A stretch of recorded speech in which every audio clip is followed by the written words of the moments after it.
Bapak, Ibu, dan Saudara yang terkasih di dalam Kristus, saat ini kita akan bersama-sama dengan keluarga kita untuk kita bisa merenungkan firman Tuhan di ibadah PPA keluarga.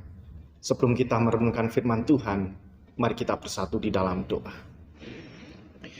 Kami mengucap syukur ya Allah untuk kehidupan yang Kau berikan kepada kami.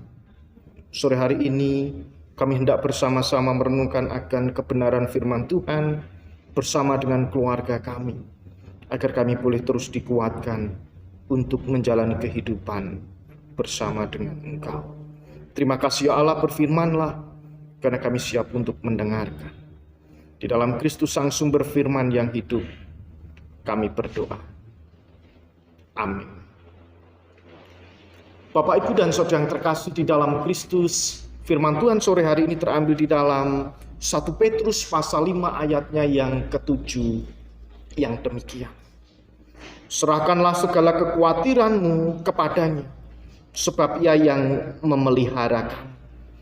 Demikianlah firman Tuhan. Yang berbahagia adalah kita semua, bagi setiap orang yang selalu merindukan firman Tuhan serta melakukannya di dalam kehidupan sehari-hari. Haleluya. Ibu, bapak, dan saudara yang terkasih di dalam Kristus, ada sebuah cerita di sebuah negeri hiduplah seorang kakek yang sangat bijaksana. Kakek yang sangat bijaksana ini sering didatangi oleh orang-orang yang pada waktu itu berbeban berat di dalam kehidupannya. Orang-orang yang datang kepada kakek ini selalu mengeluh. Dan akhirnya suatu saat kakek ini menceritakan kepada orang-orang yang datang yang pada waktu itu sedang mengeluh. Cerita-cerita lucu, cerita-cerita kocak, cerita-cerita yang membuat orang-orang yang datang dengan keluhan-keluhan yang sangat luar biasa ini akhirnya mereka bisa tertawa terbahak-bahak, bisa tertawa lepas, bisa tertawa dengan sukacita karena cerita lucu sang kakek. Dan kemudian beberapa jam kemudian sang kakek menceritakan ulang cerita yang sama yang tadinya membuat mereka itu tertawa. Cerita yang kedua ketika disampaikan mereka hanya tersenyum.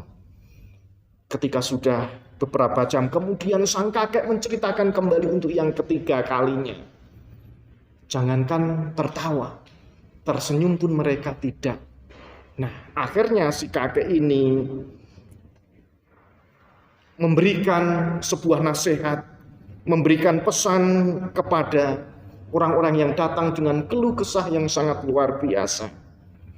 Oleh sebab itu, sang kakek berkata, kalian tidak bisa tertawa terus-menerus dengan cerita lucu yang sama, bukan? Kalian tidak bisa tertawa terus-menerus dengan cerita yang lucu, dengan cerita yang sama. Karena apa?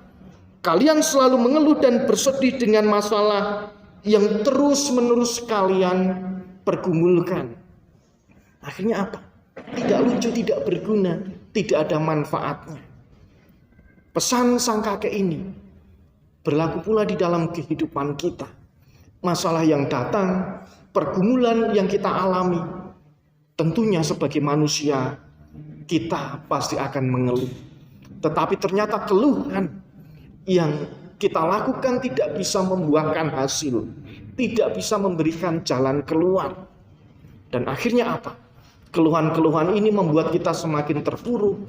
Keluhan-keluhan ini semakin membuat kita semakin kecewa dan tidak mendapatkan sukacita yang kita harapkan. Begitu juga di dalam kehidupan manusia seringkali mengeluh dan khawatir akan hal yang terus-menerus kita lakukan setiap hari. Terkadang itu menjadi sebuah rutinitas. Oleh sebab itu mari bersama-sama. Mengeluh itu boleh, tetapi jangan sampai keluhan-keluhan yang kita ungkapkan itu menghalangi kita untuk melihat karya Allah, menghalangi kita untuk mendapatkan sukacita, menghalangi kita untuk bisa mendapatkan jalan keluar yang sudah diberikan Tuhan di dalam kehidupan kita. Karena manusia yang sering mengeluh, cenderung mereka akan menyalahkan sesama. Manusia yang sering mengeluh, mereka cenderung juga akan menyalahkan Tuhan. Mereka tidak siap dengan keadaan. Mereka tidak siap dengan segala kondisi yang terjadi dan dialami. Oleh sebab itu mari bersama-sama kita belajar. Segala sesuatu yang terjadi di dunia ini mungkin tidak bisa diprediksi, mungkin tidak menyenangkan, mungkin tidak kita inginkan, mungkin tidak membuat kita bahagia. Tetapi kalau kita belajar dari apa yang sudah Tuhan berikan di dalam kehidupan kita, ternyata jauh lebih besar berkat Tuhan yang mungkin bisa mengalahkan keluhan-keluhan. Oleh sebab itu mari, mengeluh boleh tetapi jangan sampai itu dominan, menyalahkan sesama, menyalahkan Tuhan, atau bahkan menyalahkan keadaan dan menyalahkan diri sendiri. Karena itu akan menghilangkan sukacita anugerah Tuhan di dalam kehidupan kita. Karena salah satu hal akibat dari mengeluh itu kita akan terbagi fokusnya, terbagi pikiran kita yang membuat kita capek sendiri, yang membuat kita akan kehilangan sukacita.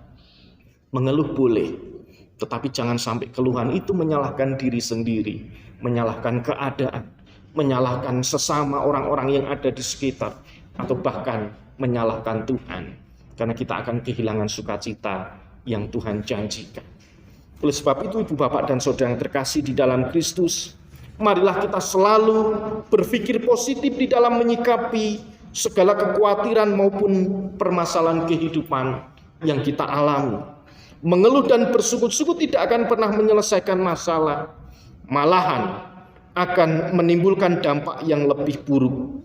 Bawalah segala pergumulan yang saat ini kita alami kepada Tuhan, maka Tuhan akan memberikan jalan keluar di dalam kehidupan kita. Selamat menikmati anugerah Tuhan. Roh Kudus menolong dan menuntun kita. Amin.